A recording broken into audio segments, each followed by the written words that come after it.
Good morning. Welcome back to Financial Issues, and I want to wish everybody a happy Memorial Day.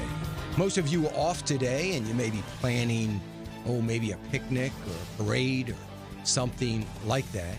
I certainly hope that you are proudly flying your flags today. I hope more than one. And I hope that if you have children, young children, or grandchildren, would you do me a favor today, a personal favor? Would you explain to your children and grandchildren how important it is that we hold this great country near and dear to our hearts and why we fly our flag? I think that is so important, and I hope that you will do that. I hope that you can participate in raising up another generation of patriots. You know, I think about this day and how grateful I am to all of those who serve this great country, the men and women that are willing to and ready to lay their lives on the line so that we may enjoy the freedoms that we enjoy. Oh, we have some work to do to get back to the America that we recognize, know, and love so much. But we are still the greatest nation on the face of this earth. And I just send out the warmest greetings to our servicemen, men and women who have served and who are still serving today. This is your day. This is a day that we were to honor them. And I hope that we will thank them as we run into them this day around the country. One of the great patriots of our country, someone that I admire a great deal, was Ronald Reagan. And in 1985, which would have been his second inaugural address, he talks about something very specifically that is American. And he framed this. I don't know how much of the clip we have. It's only about a minute long, a little bit more than that, maybe a minute, 20 seconds or so. But as Ronald Reagan spoke, and this was the last thing he said in this about half-hour inaugural address. The whole thing is just incredible. But he talks about something he called the American song. The American song.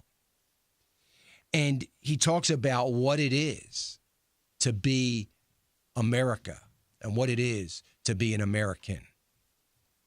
And he says at one point, and you'll hear this, as we raise our voices to God, who is the author of this tender music.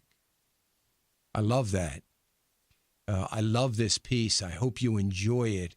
And I hope maybe you'll tell friends to find the archive of it. And a general falls to his knees in the hard snow of Valley Forge. A lonely president paces the darkened halls and ponders his struggle to preserve the Union. The men of the Alamo call out encouragement to each other. A settler pushes west and sings a song, and the song echoes out forever and fills the unknowing air. It is the American sound. It is hopeful, big-hearted, idealistic, daring, decent, and fair. That's our heritage. That's our song. We sing it still. For all our problems, our differences, we are together as of old. We raise our voices to the God who is the author of this most tender music. And may he continue to hold us close as we fill the world with our sound in unity, affection, and love. One people, under God, dedicated to the dream of freedom that he has placed in the human heart, called upon now to pass that dream on to a waiting and a hopeful world. God bless you, and may God bless America.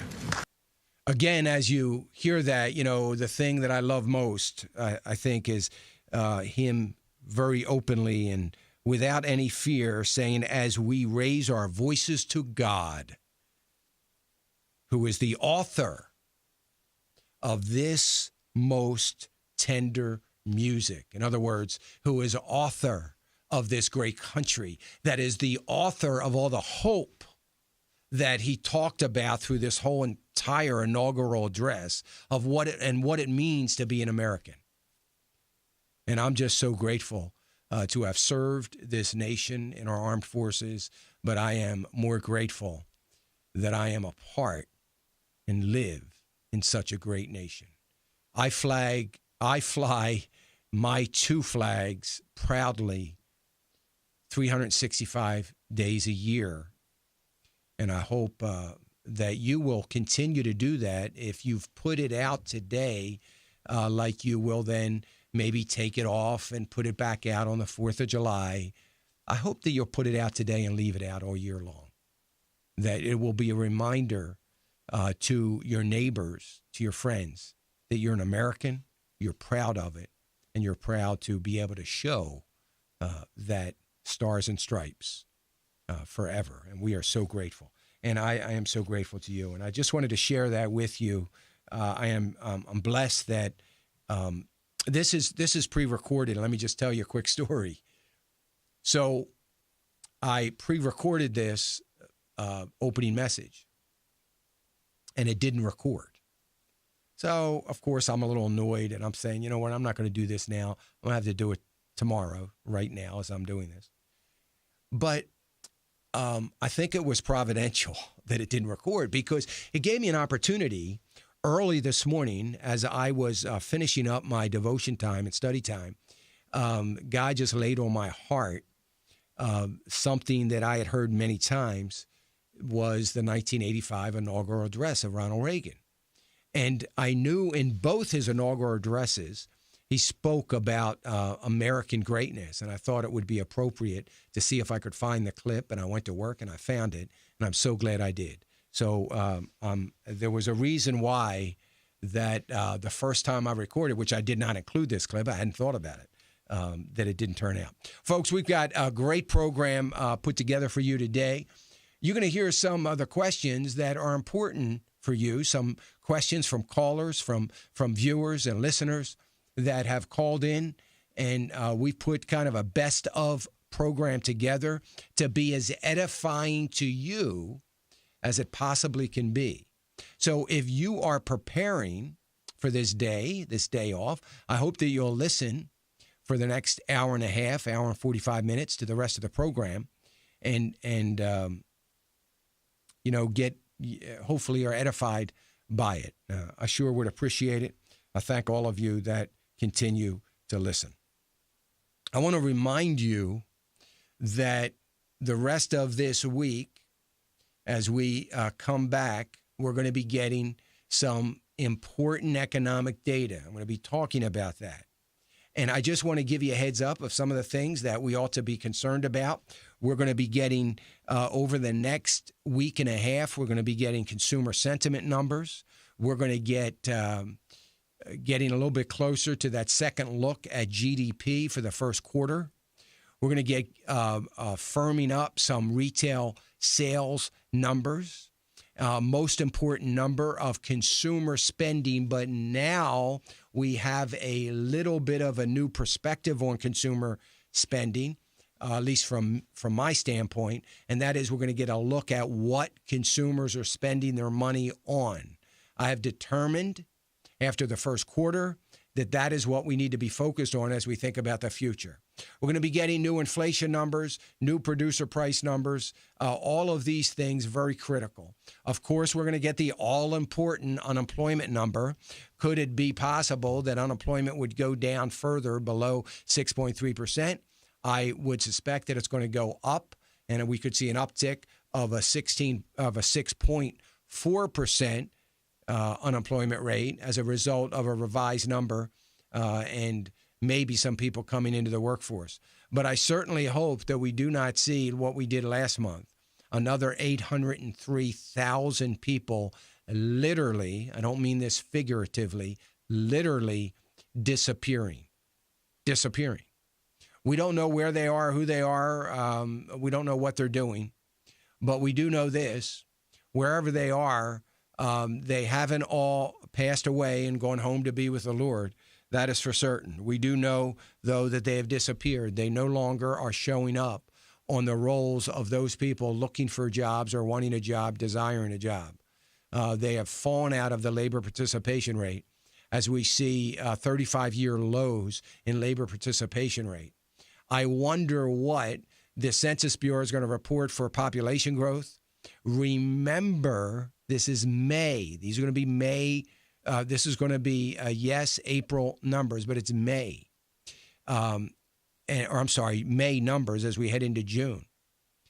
It is the time of year that college students now, hundreds of thousands, graduate, enter into the workforce, or at least hope to get a job. That is not in this number, but it's going to have to be the following month. And we need to keep that in front of us to understand that we have a record numbers of people, record numbers as long as we've been keeping records on temporary unemployment. And the vast majority of these temporary workers would like to have full-time jobs. They're not available. They're not out there. And we see a lower and lower participation rate. I think that the month of May, as we head into the month of June, we are going to see a bit of a quandary and some things that the Federal Reserve are going to have to be wrestling with, whether they want to or not. We are in for some very interesting times and analytical work at the perfect time of year for the government and the Federal Reserve, because they don't necessarily have to be as concerned as they might want to be, because it's a very quiet time. In other words, people start to fade out of the news cycle. People fade out of what they're paying attention to. It is the perfect time for things to get changed with a little notice. Now, we know as long as the Obama administration is in approval of the changes or the direction in which the Federal Reserve and such take, we're not going to see any coverage on mainstream media. But my goal from now until the end of this year is to heighten, if I haven't already done that over the years and months, but I'm going to try to heighten your awareness of the economic data and what it means. I'm going to try to break it down in a way that is going to make you such an educated voter headed into this November elections and building up to the 2016 elections, more so than you have ever been. So my commitment to you as we head into the month of June, July, and August, and throughout the rest of the year, to give you that heightened awareness and to give you a little bit more detail as to how important they are so you can make good, sound decisions about your financial stewardship. Whether you're running a small business, whether you're running a large ministry or a large corporation, we need to be aware. I have been blessed that I have been ahead of the curve in so many of the areas of the economic data. People ask me on a regular basis, how do you do that? How is it possible? Who do you know? How is it possible that you have been so far ahead of what everybody else is saying? And all I can say, if I knew, I would write a book, and I guess I would write a book. I guess I could make stuff up and write a book about how smart I am. But I don't. I can only say by the grace of God, and I believe it is by the grace of God. I pray and will continue to be that. Pray that I could be found worthy by God to be as a son of Issachar, that I might have understanding of the times. And I believe that some of the understanding of the times has been both a blessing and a curse to me as we go on. And I pray that it'll continue. Again, I want to wish everybody a happy Memorial Day. I hope you had a great long weekend. We'll be back tomorrow live, but stay tuned because you're going to hear a great program that I know is going to be edifying to you. And we'll be back right after this.